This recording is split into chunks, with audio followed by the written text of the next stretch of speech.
Good evening, everyone. This is the first time in my life that I am going to be on television with the Honorable Finance Minister of India, Mr. Arun Jaitley. I am not a banker, nor am I an economist. I am just an ordinary citizen like all of you.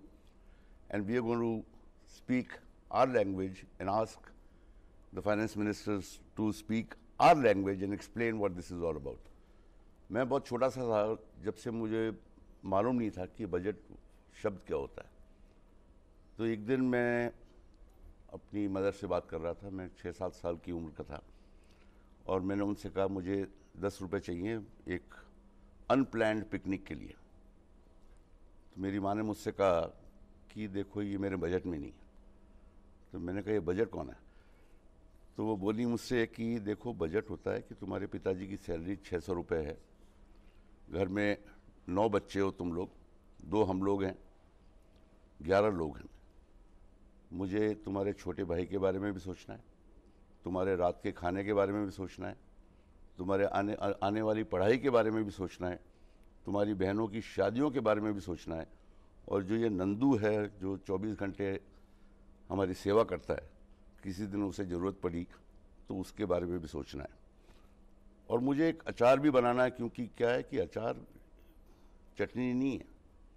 अगर दिसंबर के महीने में सब्जी नहीं उगी राजस्थान में तो इस अचार से काम चलाना पड़ेगा। इसका मतलब होता है बजट। तो आज मेरी माँ ने तो 12 लोगों का घर चलाया था। उस 12 को अगर हम 1.2 बिलियन कर लें, उस परिवार को आप चला रहे हैं, तो आपकी सोच क्या थी जब आपने ये बजट बनाया, अरुण जी? देखिए, जो वित्त मंत्री का काम होता है वो गृहिणी के काम से थोड़ा ज़्यादा मुश्किल होता है, इसलिए कि समाज में हर वर्ग की अपेक्षा होती है कि हमारे ऊपर खर्चा किया जाए। हर मंत्रालय चाहता है कि मेरे मंत्रालय के जो कार्यक्रम हैं, जो गतिविधियां हैं, जो योजनाएं हैं, उस पर ज़्यादा खर्च हो। हम सरकार की आमदनी का एक बड़ा हिस्सा राज्यों के साथ बांटते हैं, अब तो पंचायतों को भी देते हैं। वो चाहते हैं कि हमें ज़्यादा मिले ताकि हम ज़्यादा खर्च कर पाएं। समाज में जो अलग अलग वर्ग है उसकी अपेक्षा है कि मुझे बजट से कोई लाभ मिल जाए। समाज में ये भी अपेक्षा है कि मुझसे टैक्स तो लिया ना जाए या कम लिया जाए, लेकिन मेरे पे खर्चा हो। जो अर्थशास्त्री हैं, इकोनॉमिस्ट हैं, वो सब ये राय दे रहे थे कि आप खर्चा ज़्यादा करो, लेकिन जो फिस्कल डेफिसिट है, वित्तीय घाटा है, उसको नियंत्रण करके रखो। अब आपका जैसे गृहिणी 11 लोगों का परिवार 600 रुपये में चलाती है, तो कुछ पैसा संभाल के रखना है, कुछ तकिए के नीचे से निकालना है, कुछ कहीं रखना है, तो फिर अपनी प्राथमिकताएं तय करनी पड़ती हैं।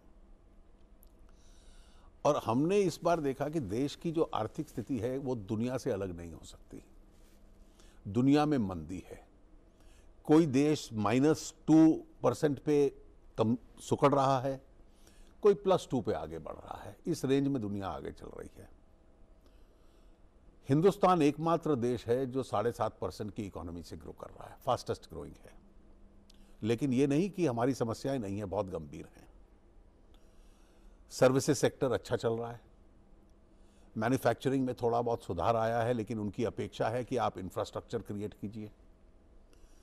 लेकिन 2 साल लगातार बरसात नहीं हुई तो ग्रामीण क्षेत्रों में, कृषि क्षेत्र में एक प्रकार से संकट है।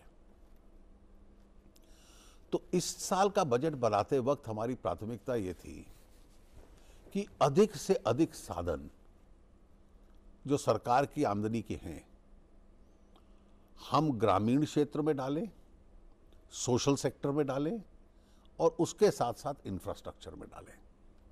तो जितना आमदनी में से पैसा सरकार का आया, उसमें एक बड़ा हिस्सा गांव में पैसा डालने का तरीका क्या है? जो पिछली सरकार के 3 वर्षों में था, उससे 3 गुना ज़्यादा ग्रामीण सड़कों में जाएगा। जब ग्रामीण सड़कें बनेगी तो वहाँ लोगों को रोजगार होगा, एग्रीकल्चरल प्रोडक्शन की मूवमेंट होगी।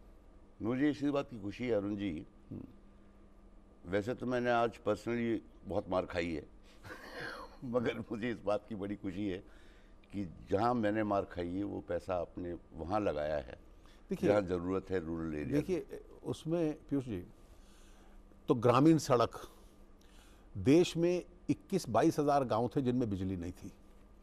पिछले 1.5 साल में हम 5,500 गाँव तक पहुंच चुके हैं, और 2018 तक देश का एक गांव ऐसा ना बचे जिसमें बिजली ना हो, तो उस बिजली में लगाना है।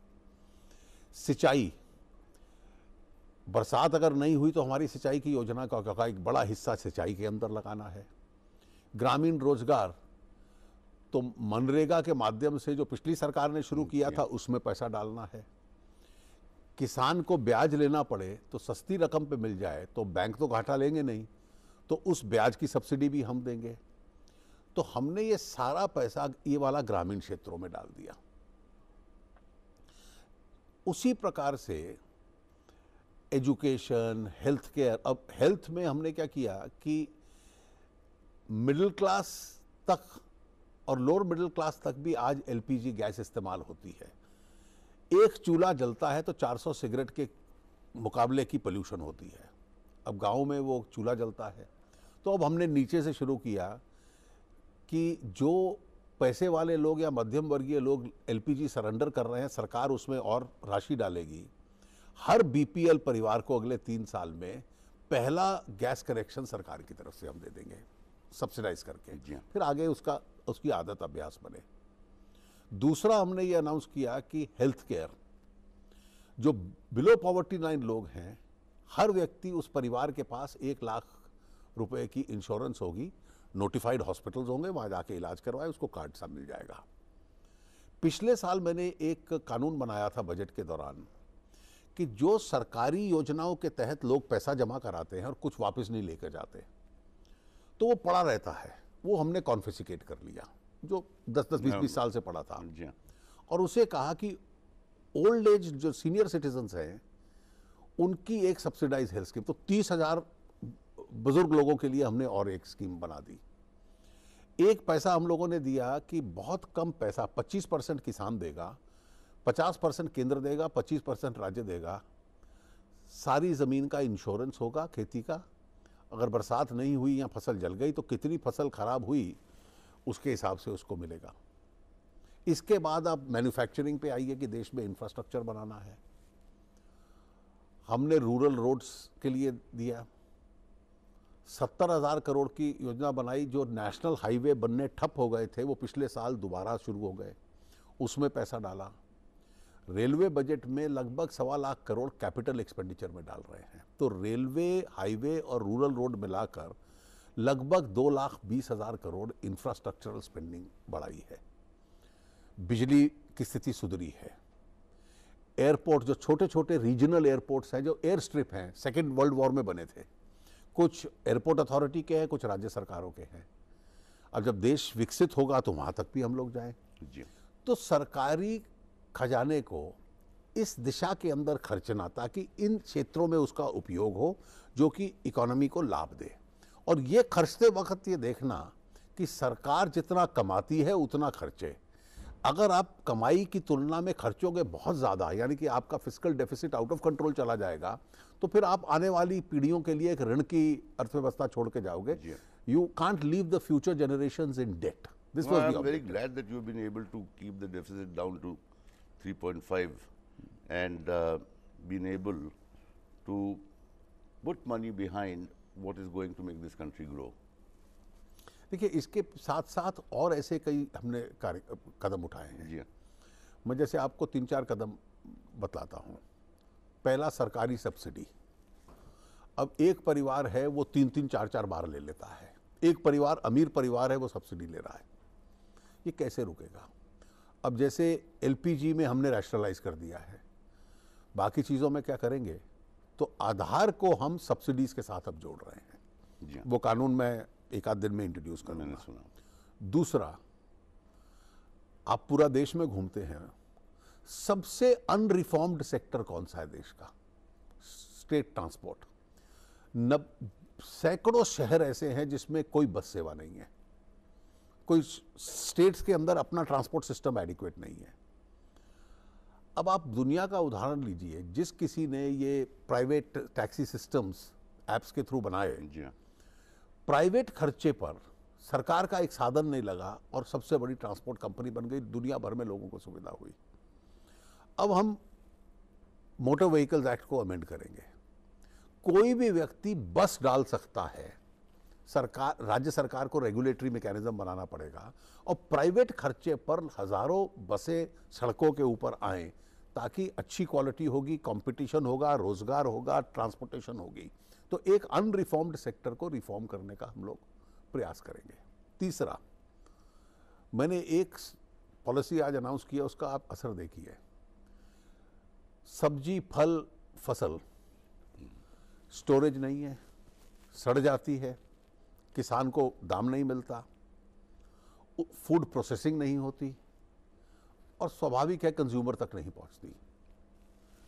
सारी प्रोसेस हो, स्टोरेज हो, तो कंज्यूमर तक पहुंचेगी, नुकसान नहीं होगा।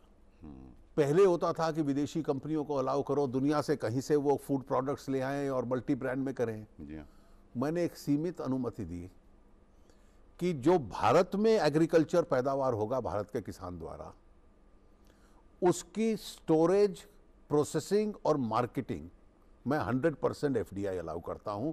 डोमेस्टिक कंपनीज या विदेशी कंपनी, कम से कम उसका मूल पैसा तो इस देश के किसान को जाएगा और इस देश की कृषि इस देश के लिए प्रयोग में आएगी।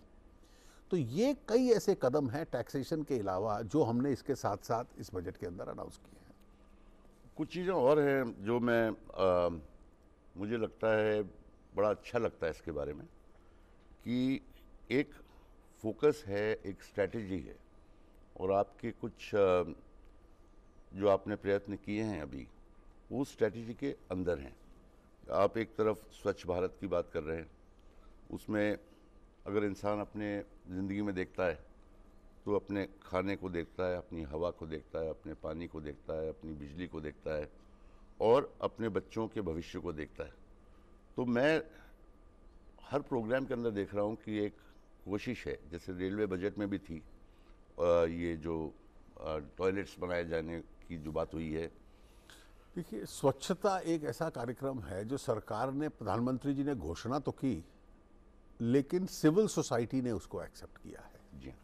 स्कूलों में, कॉलेजेस में, एनजीओज द्वारा हर जगह इसका लेकर एक कैंपेन मोड में आ गए हैं लोग और मुझे लगता है इसका लाभ है देश को।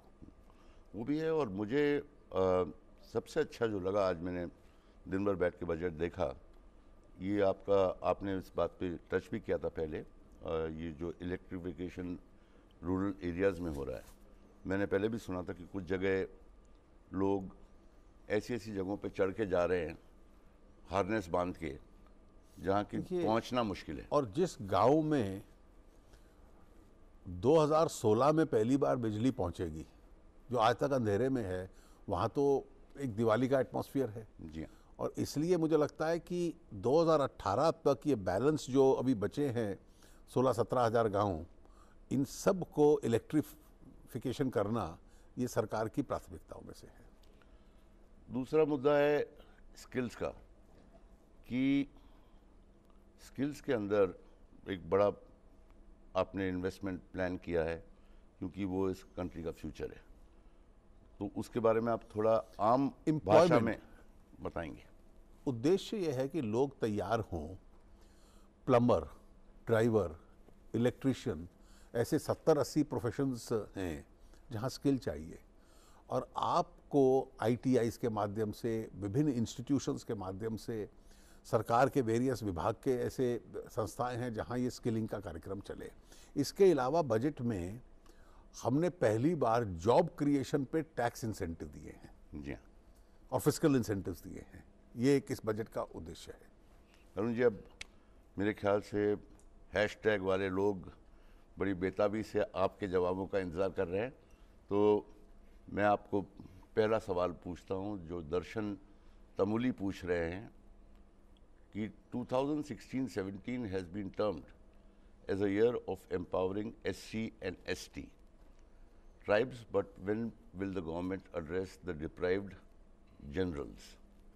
Now I don't understand deprived generals means what. देखिए, if the reference is to the general category, or I don't know whether it's to the armed forces. As far as the armed forces is concerned, we had committed and we have implemented the OROP. There are some issues on which there is a section of servicemen which wants to raise them. We've constituted a committee headed by a retired Chief Justice. He will address those issues, and whatever recommendations he makes to the government will consider them.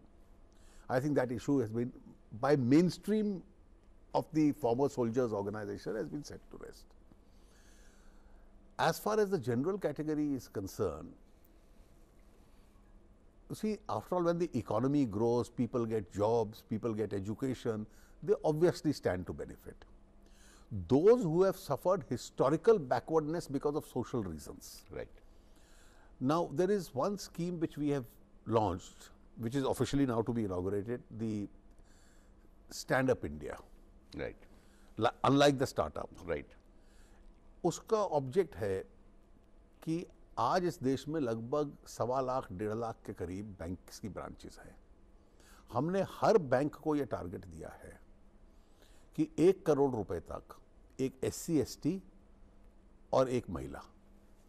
Let us start creating entrepreneurs in this category. Yeah. And therefore, this year, 250,000 250,000 entrepreneurs from these categories will be created. Right. Additionally, as far as the weaker sections of society are concerned, last year I had announced the Mudra scheme. Right. Mudra scheme ये थी कि आप 3 प्रकार के 2 लाख तक, 5 लाख तक या 10 लाख तक छोटे लोन लोगों को देते हैं, और अक्सर लोग 50,000, 1 लाख तक का लोन ले रहे हैं उसमें, क्योंकि ब्याज भी देना पड़ता है। पहले वो 25-30% साहूकार से ब्याज लेते थे, अब उनको 9% 10% पे मिलता है। लेकिन वो कोशिश करते हैं कि ब्याज वापस जल्दी हो जाए, और वो ATM मशीन में जाते हैं, उनको कार्ड मिलता है, पैसा निकालते हैं कि रात 12 बजे से पहले वापस डाल दो कि उस दिन का ब्याज बचेगा। अब इनके मैंने कार्यक्रम देखे हैं, इस साल 2.5 करोड़ लोगों को, जिसमें से 70% से ज़्यादा महिलाएं हैं, माइनॉरिटी के लोग हैं, SC ST हैं, बैकवर्ड हैं, क्योंकि वो लोग डिप्राइव्ड सेक्शन से तो छोटे छोटे कामों के लिए वो जॉब्स दे रहे हैं। अब स्लम की महिला कहती है कि मैं स्लम में अपना एक बुटीक बना रही हूँ, मैं ब्यूटी पार्लर बना रही हूँ, कोई वेजिटेबल वेंडर बन गया, कोई छोटी चाय की दुकान कर रहा है, कोई बाबर बन गया, कोई प्लम्बिंग यूनिट लगा लिया। 1 लाख 2 लाख की इन्वेस्टमेंट उसके लिए बहुत होती है। और इस साल का टारगेट है 1,22,000 करोड़ रुपया देना। इसमें रिकवरी कितनी है? उस देश में जहां बैंक्स के NPAs है, 99% रिकवरी है। छोटा व्यक्ति ईमानदार है। आने वाले साल के लिए मैंने बैंक्स के लिए टारगेट दिया है कि इसी सेक्शन को 1,80,000 करोड़ रुपए का लोन दीजिए, जिसमें करोड़, और हमारा टारगेट है कि 6-7 करोड़ लोग जो bottom economic strata Indian society का है, आज प्राइवेट या पब्लिक सेक्टर या सरकार में उनको सबको जॉब्स तो मिल नहीं सकती, लेकिन इनके लिए व्यवसाय क्रिएट करो। और व्यवसाय क्रिएट होगा, और इन लोगों की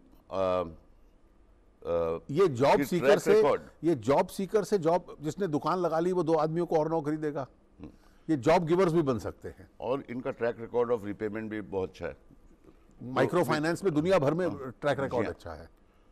तो मेरे ख्याल से जिस भी जनाब ने सवाल पूछा था, तो चाहे वो जनरल पब्लिक के लिए हो या आर्मी के जनरल के लिए हो, मेरे ख्याल से आपको शायद जवाब मिल गया होगा। मैं अगले सवाल पे जाता हूँ। हर्ष सिंह पूछ रहे हैं, dear FM, what is been done to employ skilled youth? I would like to say that, have you already answered it? Would you like to elaborate? Partly. One, as the economy grows, there are jobs created, you skill them, and now we have, even by way of tax policy, incentivize it. Right. एक मैंने आज decision announce किया है जो बहुत radical importance का है, कि देश में मॉल्स सारे 7 दिन खुलते हैं, रात 12 बजे तक खुलते हैं, लेकिन रिटेल दुकान एक दिन बंद रहेगी। तो हमने स्टेट्स को ऑप्शन दे रहे हैं एक ड्राफ्ट बिल बनाकर कि you open it all 7 days, पर कंपल्सरी हॉलीडे देना पड़ेगा। Overnight you can add 10% jobs in the retail sector. Right. और जो मैंने देखा है कि ये जो रिटेल सेक्टर है, इसकी जो एबिलिटी है, लोगों को काफ़ी शक थे कि इनका क्या होगा, पर इन लोगों ने जिस तरीके से परफॉर्म किया है तो सेल्फ एम्प्लॉयमेंट, जी हाँ, सर्विस सेक्टर का लार्जेस्ट एम्प्लॉयर रिटेल है इस जी हाँ। देश में। अब हैं अरुण जी, अनुज गुप्ता हैं जो मुश्किल सवाल पूछ रहे हैं आपसे। पहला वर्ड है जीएसटी। तो GST land acquisition bill is most important for the success of this budget. What will the government do for passing these bills इन राज्यसभा? मुझे तो आंसर मालूम है, आप इनको बता दीजिए। देखिए, जहां तक जीएसटी का प्रश्न है, हर एक राजनीतिक दल जीएसटी के समर्थन में अपने आप को कहता है। कांग्रेस पार्टी ने कुछ कंडीशंस रखी थी, अब मैंने अखबार में पढ़ा उनको लगता है एक कंडीशन बची है। मैं कोशिश करूंगा कि इस सत्र के दूसरे भाग में उनसे बातचीत करके इस सत्र को आगे पारित कराने का इस जीएसटी को कोशिश करें। इस देश की अर्थव्यवस्था को जीएसटी चाहिए। सरलता है, एक्सपेंशन ऑफ रेवेन्यू है, राज्यों को फायदा है, बिजनेसेस को ईज है, seamless transfer of goods and services है, पूरा देश एक बाजार बन जाता है। मतलब 1/6 of world population is one market, इससे बड़ी मार्केट आपको कहीं मिलेगी नहीं। जहां तक लैंड एक्विजिशन का है, स्वाभाविक है कि उसमें राजनीतिक समस्याएं आई थी। राज्यों को कहने पे हमने किया, अब राज्य कहते हैं हम पे छोड़ दो, मेरे पास जमीन है तो मैं दे दूंगा, नहीं है तो मैं अपनी लोकल अमेंडमेंट लाऊंगा, आप उसको स्वीकृति कर दो। तो एक दूसरा वैकल्पिक रास्ता हमने लैंड का तैयार किया है और कुछ राज्यों ने पारित करने भी शुरू कर दिए अपने लोकल अमेंडमेंट्स। जी हाँ, बिकॉज ये दो ही सवाल हैं जो मेरे ख्याल से पब्लिक कॉन्फिडेंस में, और मैं इन आपके दो लिए में जरूरी से होंगे। मानता हूं कि जीएसटी विशेष रूप से अर्थव्यवस्था की ताकत को बढ़ाना उसकी क्षमता रखता है। जी, I think Anuj you have got your answer. I go down to now, this is if the screen holds a little bit. Shrikant Maheshwari पूछ रहे हैं आपसे, we need clarification on PPF taxation, it hurts middle class badly sir, please look into this. देखिए, I will certainly look into it. जहां तक पुराने deposits हैं, they are protected for the future. Up to 1.5 lakhs it is tax free. अब 1.5 लाख रुपये जो व्यक्ति PPF में डालेगा वो तो अक्सर 30% टैक्स देने वाली कैटेगरी का होगा। और इसलिए किस वर्ग को कितनी छूट मिलनी चाहिए, एक ये प्रश्न उठता है। लेकिन मैंने सोशल मीडिया पे कई कमेंट्स देखे हैं, निश्चित रूप से मैं इसको मद्देनजर ध्यान रखूंगा। तनवीर सिंह राजपूत ये पूछ रहे हैं आपसे, Arun Jaitley sir, unified agri market is important step, how will you achieve this when most of state governments are opposing it? No, this is not correct. 12 राज्यों ने अपने एपीएमसी एक्ट बदल दिए हैं और ई प्लेटफॉर्म के ऊपर आ गए हैं। आज जो कानून था कि एक व्यक्ति अपनी पैदावार को केवल स्थानीय मंडी में बेच सकता है, आज देश में एक यूनिफॉर्म उसको मार्केट मिल सकती है, पूरा देश एक मार्केट बन सकता है, उसमें वो बेच सकता है। 12 राज्यों ने एपीएमसी एक्ट बदल दिए हैं और ई प्लेटफॉर्म में आ गए हैं, और बाकी राज्यों को हम इंसेंटिवाइज करने वाले हैं कि आप ई प्लेटफॉर्म पे आओ, और अगर चाहते हो कि आपके किसान का बाजार पूरा देश बन जाए ई प्लेटफॉर्म के माध्यम से, तो आपको अपना एपीएमसी एक्ट बदलना पड़ेगा। और कोई भी राज्य सरकार ये नहीं चाहेगी कि मेरे किसान को इतने बड़ा बाजार ना मिले। और आपने इस पे और भी कुछ कहा था जो मैं सुन रहा था टेलीविजन पे दिन में, कि आप और भी ऐसी जगह बनाएंगे जहाँ की किसान अपना सामान ला सकता है, स्टोरेज फैसिलिटीज। हाँ, और ये वो, हाँ, क्योंकि अगर आपको मैच्योर एग्री मार्केट डेवलप करनी है तो उस सब के लिए ये चाहिए होगा।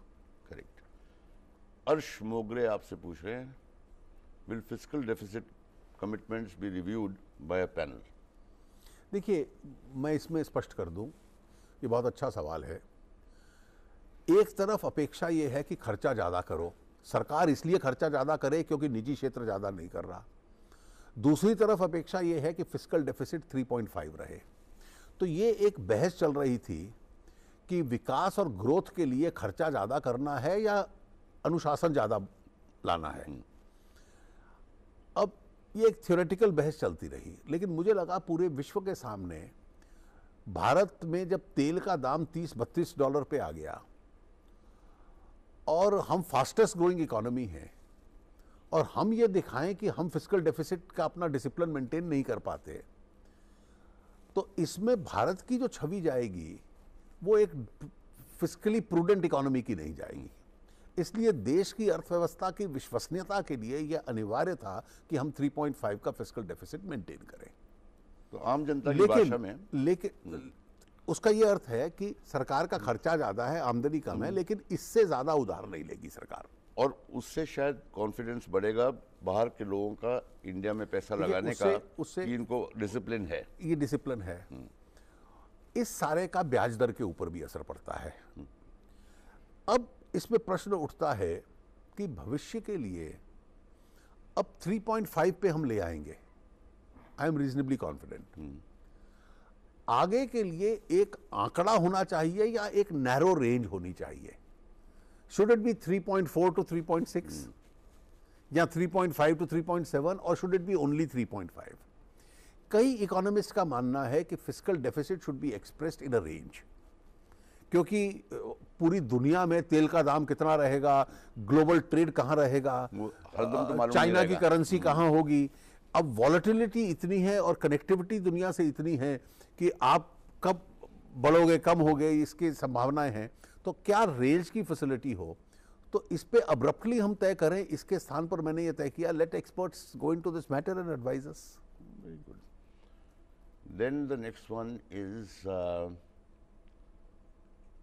AB, MIB India. Is government now moving towards constructive work via NREGA? I think देखिए इसमें मनरेगा के बारे में एक आलोचना होती थी कि क्या आप इसके माध्यम से एसेट क्रिएशन नहीं कर रहे, और जिन लोगों ने इसको बनाया था वो कहते थे एसेट बनाना तो सेकेंडरी पर्पस है, मेन पर्पस है कि रूरल वेजेस, थोड़ा लोगों का लाइवलीहुड हो जाए। मैं इसमें कोई अंतर्विरोध नहीं मानता हूं, दोनों काम हो सकते हैं। जब रूरल डिस्ट्रेस है तो ग्रामीण क्षेत्रों में पैसा डालना, और पिछली सरकार की तुलना में मैं बतला दूं, वो 40,000 की घोषणा करते थे और 28,000 खर्च करते थे।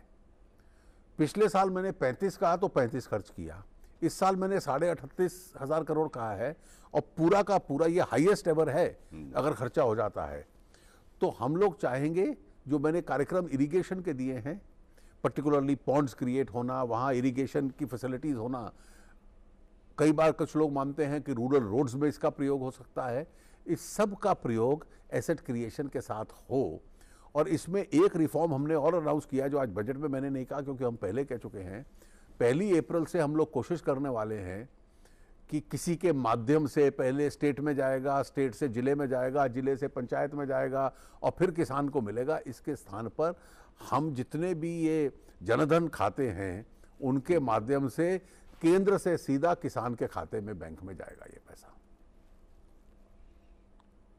PR विश्वनाथन आपसे पूछना चाहते हैं कि ग्रेट बजट, पूछना नहीं चाहते, आपको सलाम कर रहे हैं, great budget, God bless you, but what about disinvestment?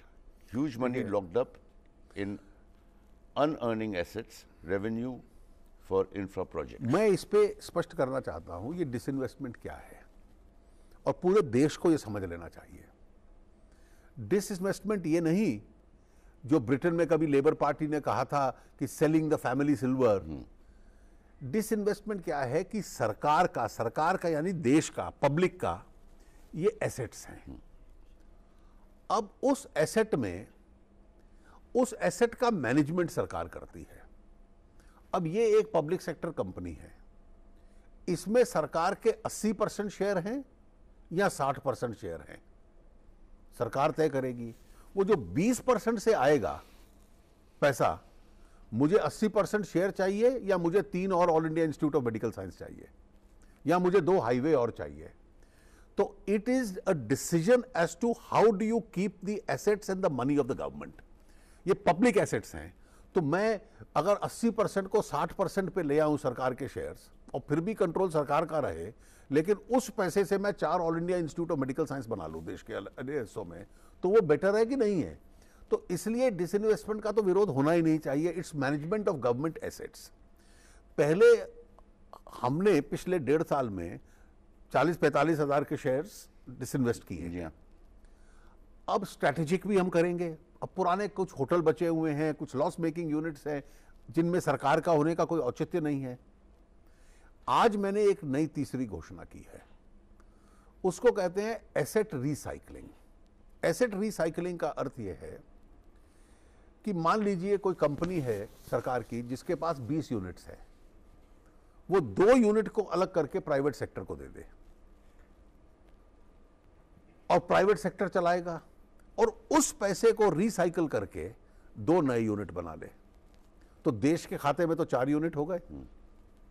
तो by recycling the asset which is public money lying blocked, right, तो दोस टू, मान लो बिजली के कारखाने हैं, तो बाय एसेट रिसाइकलिंग सरकार का ही पैसा सरकार के पास वापस आएगा, इन 2 यूनिट्स को प्राइवेट सेक्टर चलाएगा और 2 नए यूनिट सरकार कर देगी और उन क्षेत्रों में करेगी, मान लीजिए जम्मू कश्मीर में कर दे, मान लीजिए उत्तराखंड में कर दे, जहां बिजली की जरूरत आपको पड़ रही है। तो आप गवर्नमेंट की जो एसेट्स हैं उसका ठीक उपयोग कैसे करते हैं, वो इस साल डिसइन्वेस्टमेंट टारगेट से नीचे रहा, और उसके पीछे कारण यह है कि तेल के, मेटल्स के, कमोडिटीज के पूरी दुनिया में प्राइसेस कोलैप्स कर गए, और कोलैप्स प्राइसेस में मैं क्या घाटे में उन शेयर्स को बेचूं? तो अगर मेरे 3.9 का फिस्कल डेफिसिट मेंटेन हो रहा है तो मैं किस वजह से उसको घाटे में बेचूं? मुझे जो तेल का दाम कम होने से जो लाभ हुआ, that took care of slightly lesser disinvestment. तो आम आदमी की भाषा में कि अगर आपका एक घर पड़ा है और आप खाली घर रखेंगे, जबरदस्ती आप हाँ, खाली घर correct, रखें हाँ, या बच्चों को इंटरनेशनल एजुकेशन दे, आपको चॉइस, ये आपको चॉइस करनी है, हाँ, correct, दोनों आपकी इन्वेस्टमेंट है। Correct. Nishant Pandita is asking you, why no concrete plan or total abolition of retrospective tax? This could have boosted the investor sentiment. देखिए, जहां तक रेट्रोस्पेक्टिव टैक्स है, ऑलरेडी मैंने पहले बजट में घोषणा की थी कि कम से कम ये पुरानी सरकार ने किया, हमारी सरकार रेट्रोस्पेक्टिवली टैक्स नहीं करेगी और पुराने कानून में भी कोई नया नोटिस नहीं देगी।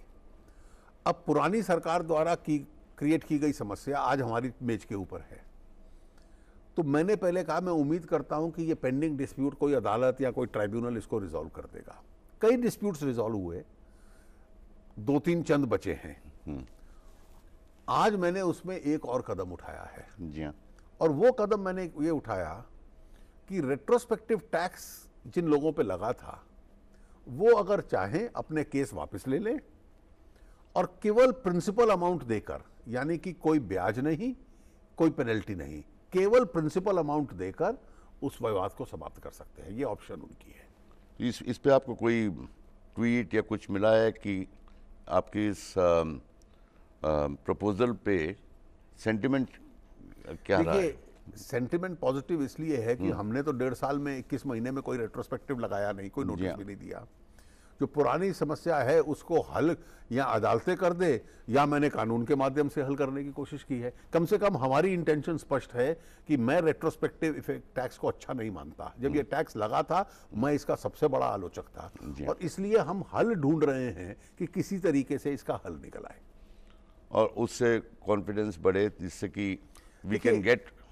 हिंदुस्तान बहुत बड़ी अर्थव्यवस्था है। अगर आप फास्टेस्ट ग्रोइंग इकोनॉमी है तो टैक्सेशन पॉलिसी में प्रेडिक्टेबिलिटी और स्टेबिलिटी होनी चाहिए। और अगर हम 1962 से टैक्स लगा दें तो 2012 में, तो 50 साल पुरानी 60 साल डेट से लगाएंगे तो लोगों का विश्वास हम में कहाँ रहेगा? आई थिंक ये सबसे बड़ी बात रही है अरुण जी, जो लोगों को डराती है। And We lost credibility. I think you will be able to resolve this and take it forward. प्रकाश पूछ रहे हैं आपसे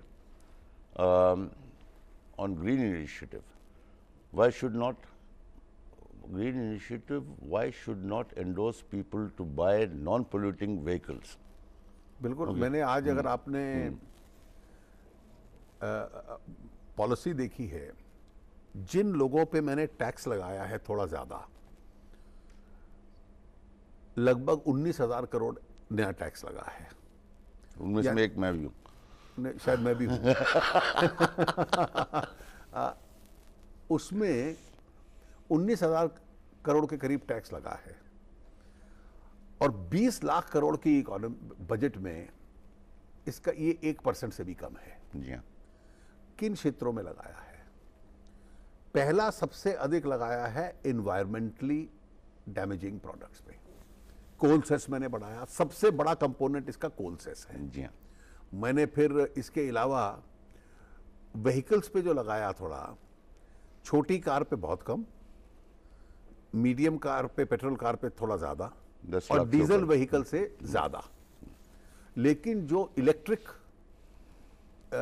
या आपकी हाइब्रिड है, जिनकी एग्जेम्पशन पार्ट्स पे है, जो 31 मार्च को खत्म कर हो रही है, मैंने उसको एक्सटेंड कर दिया।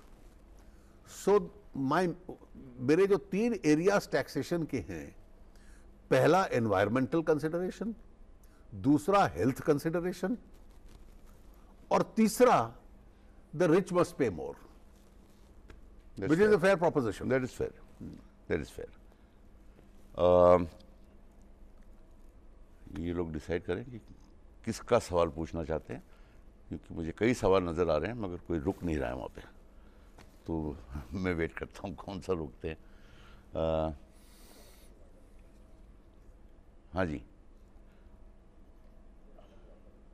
यशवंत दांदू या दिनेश पूछ रहे हैं आपसे, budget 2016 was satisfactory, however when we can see the changes in tax slabs, when can we see the changes in tax slabs?